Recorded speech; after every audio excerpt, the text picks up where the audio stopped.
It doesn't matter if what you do for your job is your passion. If you become the expert at it, you'll be the one everyone wants.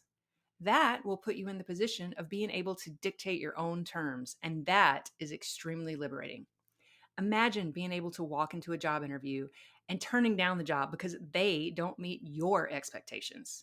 Once you flip the script like that, you'll never want to go back either.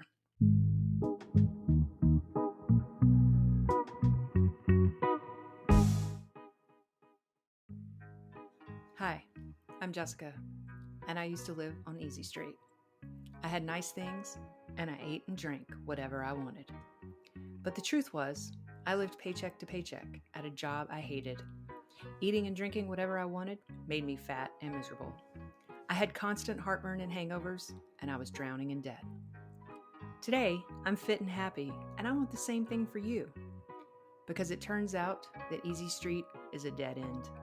The only way to become your best self is to take the path of most resistance.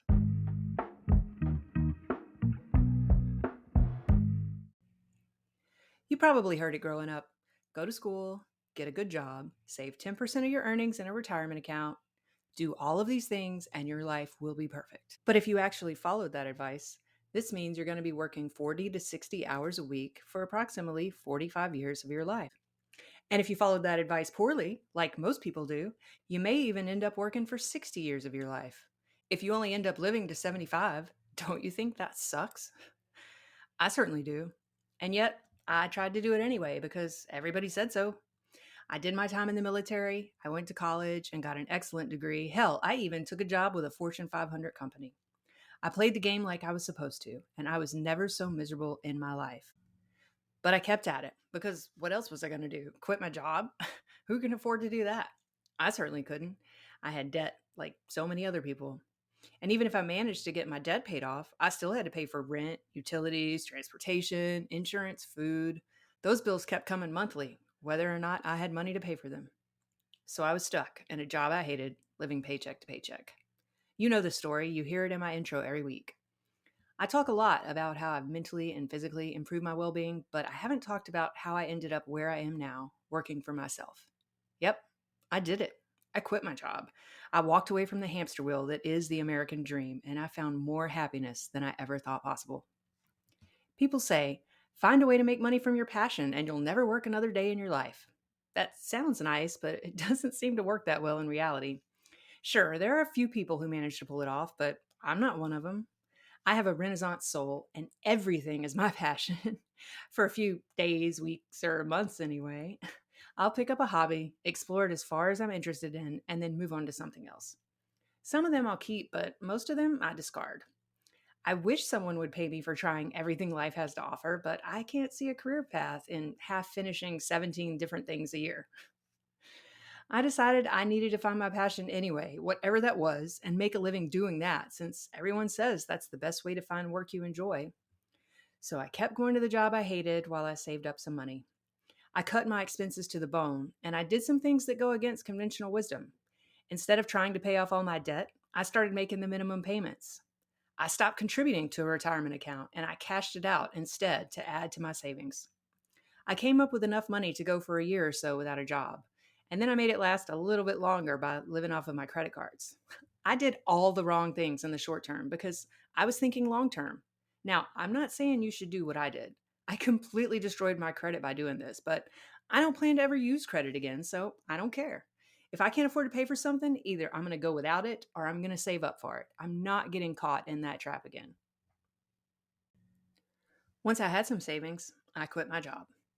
I spent the next year and a half following all of my passions. First, I sold real estate. Then I had a bookkeeping business. Neither one of those really panned out for me because it still felt like a job. It wasn't the freedom I was looking for.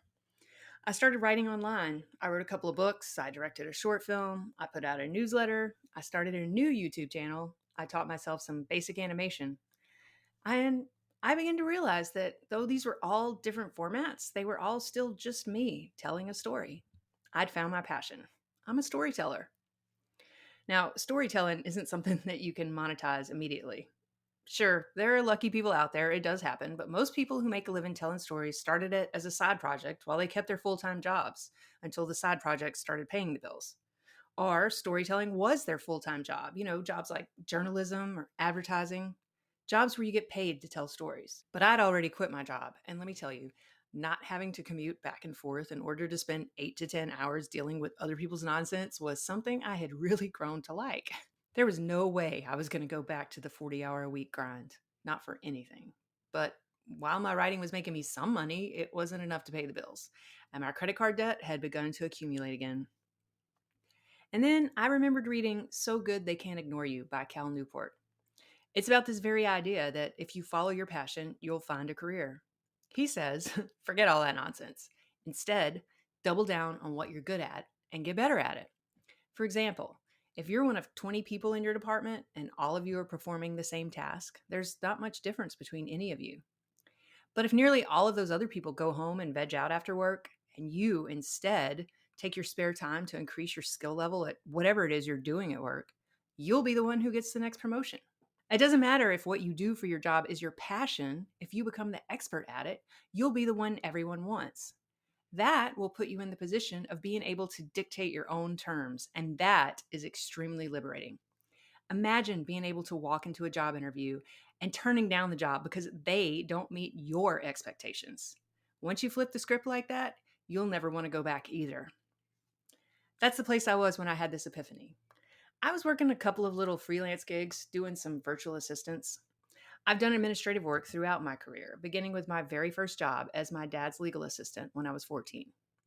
I'd also spent years in management by this point, so I understood the job from both perspectives. I decided that I would take Cal Newport's advice and double down on what I was good at, even though it wasn't necessarily my passion. I shouldn't have been surprised when it worked, but I was. Today, I continue to work as a freelancing virtual assistant, specializing in productivity systems. No surprise there. And I'm in control of both my income and my time. I can work as little or as much as I need and at whatever time of day I want. But I still want to work on those writing projects that aren't bringing me any money yet. I want to polish those 2 books that I wrote into rough drafts and get them published. But that'll take time that I would normally have to spend making money to support myself. So that's why the next step for me is to move to South America. By living somewhere with a lower cost of living, I can spend less time working on things that make me money and more time on things that bring me joy. Life is short, and I'm sure you've heard it said that no one wishes on their deathbed that they had worked more. The only way for me to step completely out of the never ending cycle of unhappiness and stress that they call the American dream is to leave the United States. I can't afford to live here unless I get back on that hamster wheel, and that is simply not happening. Now, as my sister told me recently, I'm lucky to have that option because I don't have children. It's much harder to quit your job and walk away from it all when you have kids to support. I can see your point, but I disagree that I'm lucky. It wasn't luck. I intentionally chose not to have children. So if you don't have kids yet, maybe ponder that thought for a minute and keep your options open. If you do have kids, it doesn't mean all hope is lost. It just means you're going to have to work a little bit harder for it. And isn't that why you're here on the path of most resistance anyway? Because you already know all the good stuff is on the other side of hard work. So, should you quit your job? Let me answer that with a quote from Nietzsche. You have your way, I have my way. As for the right way, the correct way, and the only way, it does not exist. If you enjoy your work and you don't mind being there for X amount of hours a week, then keep it. But if you're not satisfied, then it's time to do something about it, which still doesn't necessarily mean quitting your job. It could mean changing positions within your company. It could mean taking a class on your own time to become an expert in your field, which will lead to better opportunities and better pay. Or it could mean quitting your job and pursuing your side hustle. Don't necessarily do it the way I did and quit your job first, though, unless you've got enough money saved up to support yourself in the beginning. Sometimes it takes a while for things to work out.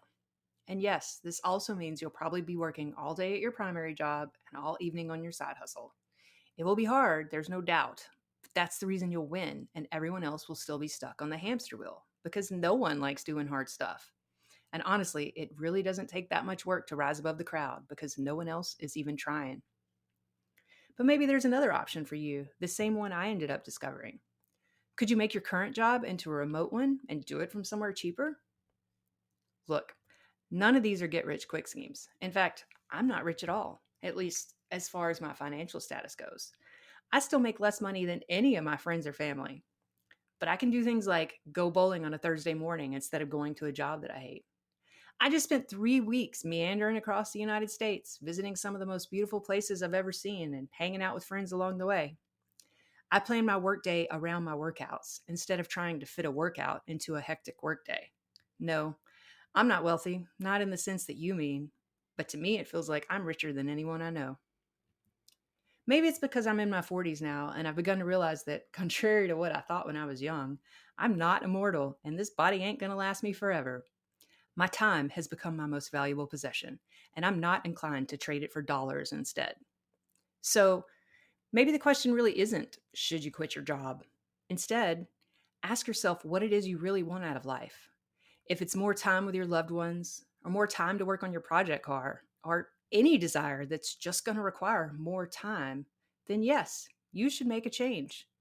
Find a way to live a good life that isn't dependent on your salary. I'm not saying that work itself is bad. We all need a purpose. I'm saying our time on this planet is finite, and love of money is the root of all evil. Stop loving money. Love your time instead. You may run out of it tomorrow. Don't waste it working for money. Find a way to live for less money, and you'll find a way to gain more time. And remember, you can do it. I believe in you. Peace.